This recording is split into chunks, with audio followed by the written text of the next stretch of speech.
Good morning, everyone. Hope everybody is fine and enjoying your beautiful day. So, let's begin today's section. In today's class, we are going to study about the ancient political thinker Plato and his concept of philosopher king, theory of justice, and ideal state. So let's begin this section, but I want to give you some points before starting of this section. So as you all know that uh, in the ancient time, man used to wander from one place to another in search of food security. But when he get the idea of cultivation, he slowly started to live in one place and formed a group. A strong person become the head of the group, and rest of people used to respect him and obey him, and the head of the that particular group was the known as Rajan, and his main duty is to look after the state and protect the subjects. So, and there were samitis called as Sabha and Samiti in order to assist the king in the administration. So this is all about the picture of administration during the Rig Vedic period.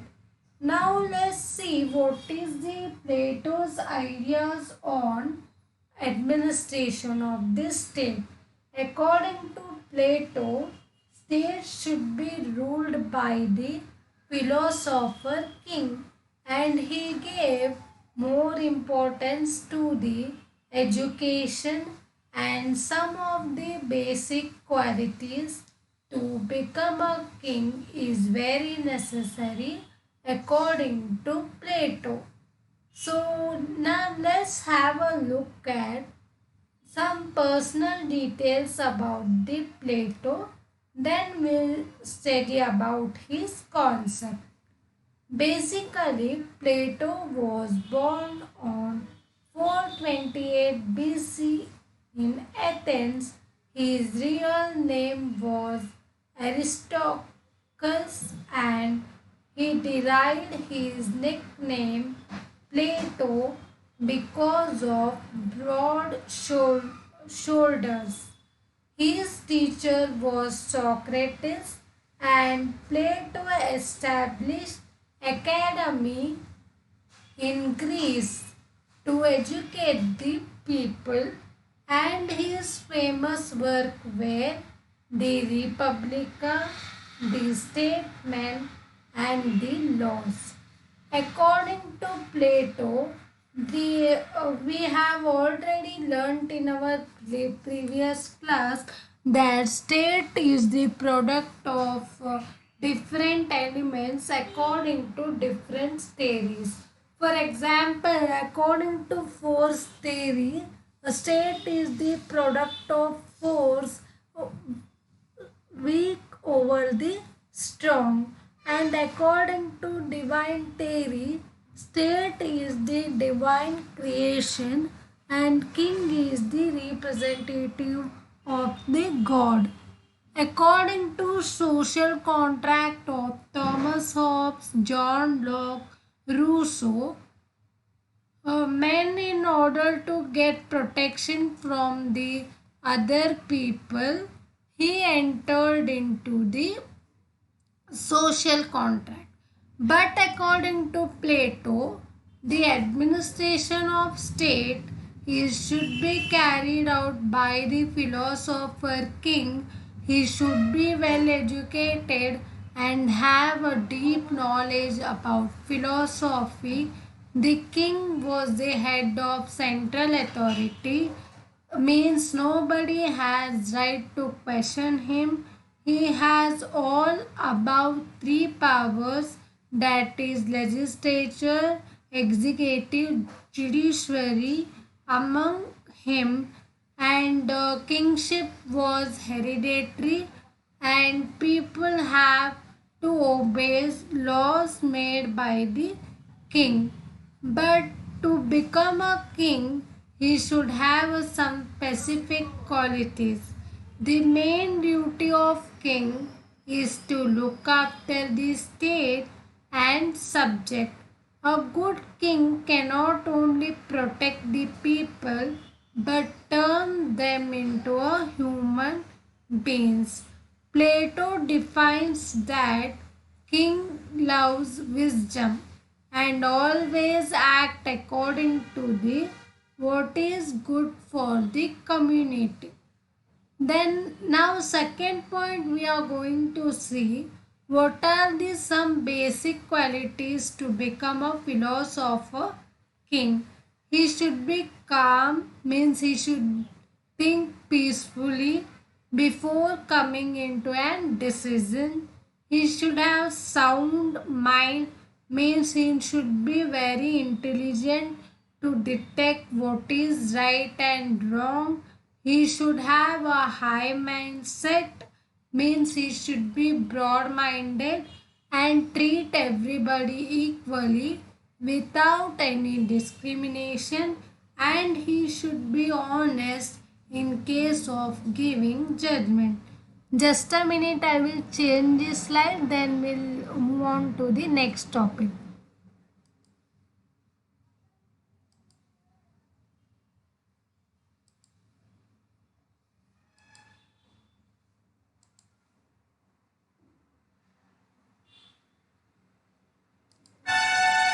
Okay, Plato's on theory of justice.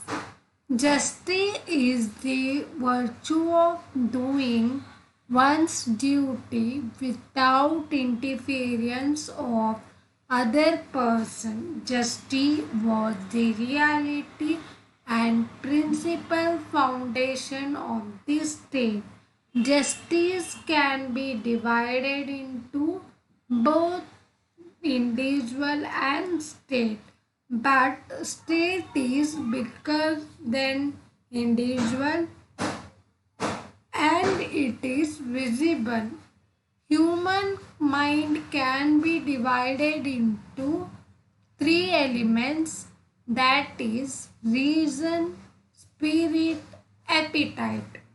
So in the ancient Indian society, you all know that the society was divided into four main divisions based on the occupation, that is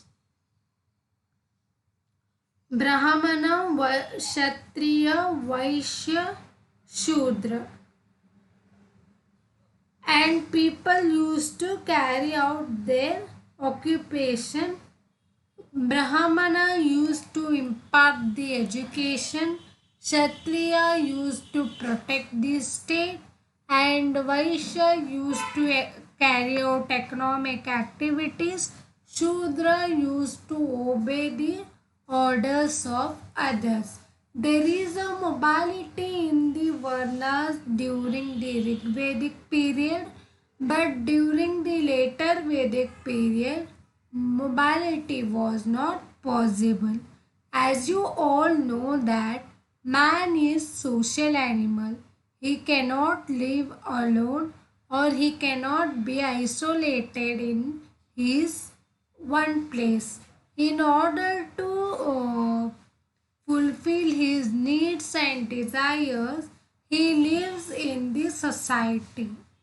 And justice was one of the main elements which helps in the personality development. Man is interdependent on each other in order to fulfill their needs, and this gives growth to the exchange of services and equal importance to the division of labors. So, in order desires, man will live in a society which give rise to the political institution and concepts like equality, laws and rights, etc. So, man cannot fulfill all his desires by himself, so he was dependent on others to fulfill his desires. Some of the basic elements of the justice are: first one, non-interference, functional specialization and principle of harmony. I just want to explain you these points in a simple words. These 3 points are nothing but when a man is performing any kind of duty, he should not be interpreted by others. Second point, he should have a specialization on which he is performing the duty. And being a social animal, he should develop the quality of cooperation with others and should live a happy and peaceful life. So, for example, Brahmana is dependent on Kshatriya for the protection, and Kshatriya is dependent on Vaishya for the economic development of the kingdom, and lastly, to carry out other activities, these above three divisions are dependent on Shudras.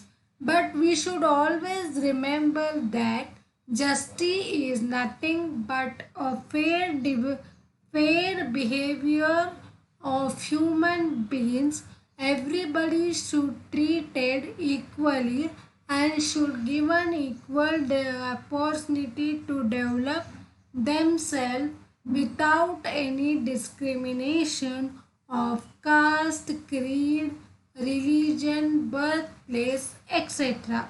So now last point of today's class, I have forgotten to add that point in the PPT, but I will explain it slowly.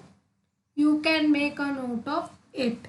So last part of today's class is Plato's ideas on ideal state.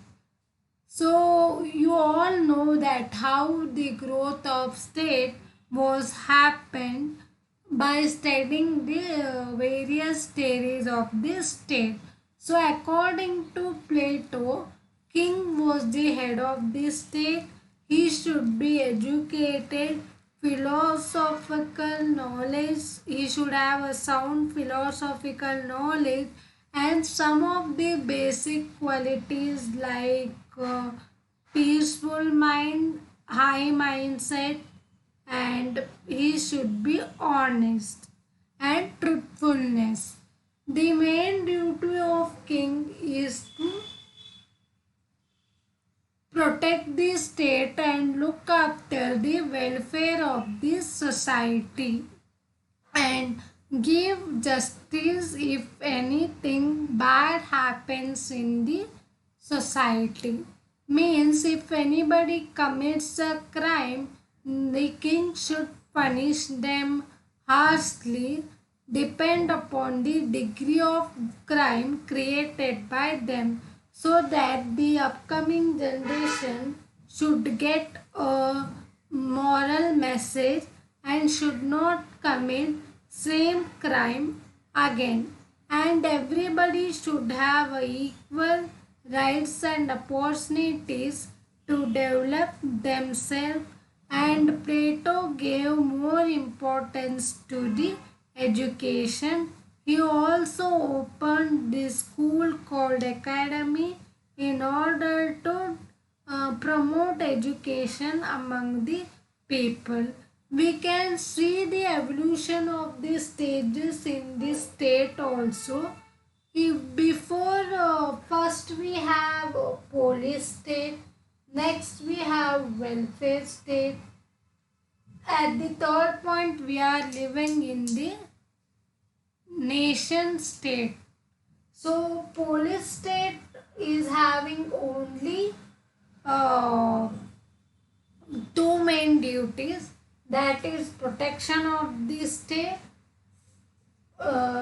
and people, which we can see in the period of Thomas Hobbes. They only thinks about the security of the people and they don't promise them any good and necessary condition which is necessary to develop one's personality. This kind of state were existent in the uh, Greek, Sparta and Athens.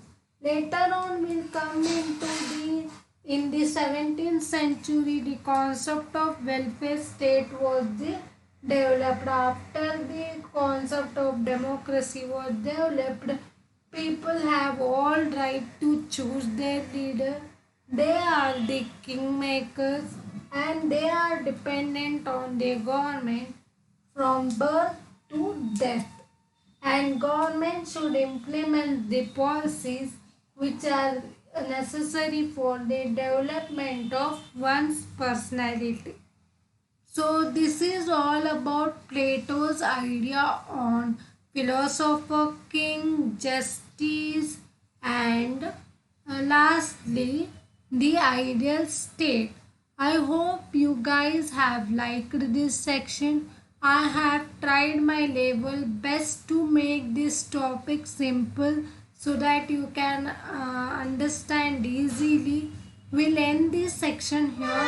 If you have any doubts, questions related to this topic or any other topic which is concerned to the political science, please comment me below and please subscribe to my channel because it is definitely going to help you in your future days to get ready for the exams and to enrich your political knowledge.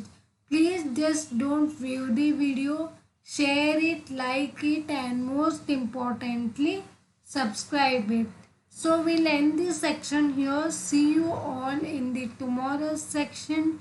Till then, stay safe, take care, be happy and always act according to your plans.